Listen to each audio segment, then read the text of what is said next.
নমস্কার বন্ধুরা, আজকে এই ভিডিওর মাধ্যমে আপনারা জানতে চলেছেন যুবশক্তি ভরসা কার্ড সম্পর্কিত সম্পূর্ণ তথ্য। যারা এখনও পর্যন্ত চ্যানেলটি সাবস্ক্রাইব করেননি এবং বেল বাটনটি প্রেস করেননি, চ্যানেলটি সাবস্ক্রাইব করে বেল বাটনটি প্রেস করে রাখুন নতুন সরকারের নতুন আপডেট সবার আগে পাওয়ার জন্য। যুবশক্তি ভরসা কার্ড সম্পর্কিত সম্পূর্ণ তথ্য জানতে সম্পূর্ণ ভিডিওটি শেষ পর্যন্ত দেখুন।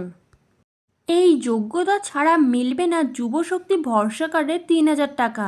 কবে থেকে আবেদন? এবার চালু হচ্ছে যুবশক্তি ভরসা কার্ড, যেখানে বেকার যুবক যুবতীদের প্রতি মাসে দেওয়া হবে ৩,০০০ টাকা। ভোটের আগে দেওয়া হয়েছিল প্রতিশ্রুতি, সেই প্রতিশ্রুতি রক্ষা করার পালা এবার। মহিলাদের পাশাপাশি কর্মহীন বেকার যুবক যুবতীরা এই প্রকল্পের আওতায় পাবে আর্থিক সহায়তা। এমনকি চাকরি না পাওয়া পর্যন্ত সাহায্য করা হবে বলে জানানো হয়েছে রাজ্য সরকারের তরফ থেকে। কিন্তু এই প্রকল্পের সুবিধা পেতে গেলে অবশ্যই পূরণ করতে হবে কিছু যোগ্যতা। বাংলায় চালু হচ্ছে যুবশক্তি ভরসা কার্ড। ভোটের আগে তৎকালীন মুখ্যমন্ত্রী মমতা বন্দ্যোপাধ্যায় বেকার যুবক যুবতীদের আর্থিকভাবে সাহায্য করার জন্য চালু করেছিলেন বাংলায় যুবসাথী, যেখানে প্রতি মাসে ১,৫০০ টাকা করে দেওয়া হতো। তবে এই প্রকল্পকে চ্যালেঞ্জ করে বিজেপি প্রতিশ্রুতি দিয়েছিল তারা সরকার গঠন করতে পারলে সেই ভাতার পরিমাণ বাড়িয়ে ৩,০০০ টাকা করা হবে। এমনকি সরকারি চাকরির প্রতিশ্রুতি আর ফর্ম ফিল আপের জন্য এককালীন ১৫,০০০ টাকা দেওয়া হবে জানানো হয়েছিল বিজেপি সরকারের তরফ থেকে। তবে এই প্রকল্পে আবেদন করার যোগ্যতা ইতিমধ্যেই রাজ্য সরকারের জানিয়েছে, আর আবেদনও শুরু হবে কিছুদিনের মধ্যেই। কারা আবেদন করতে পারবে যুবশক্তি ভরসা কার্ডে?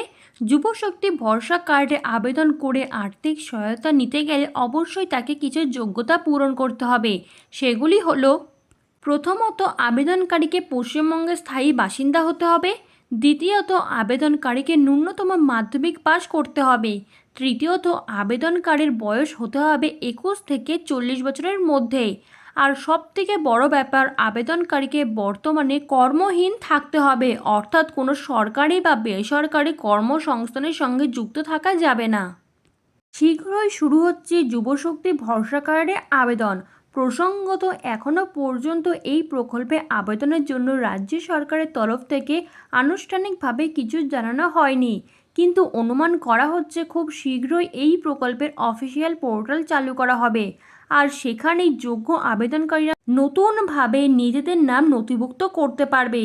নির্দিষ্ট আবেদন ফর্ম পূরণ করে সরকারের তরফ থেকে যাচাই করা হবে, তারপর থেকেই তাকে প্রতি মাসে ৩,০০০ টাকা সরাসরি ডিবিটির মাধ্যমে দেওয়া হবে।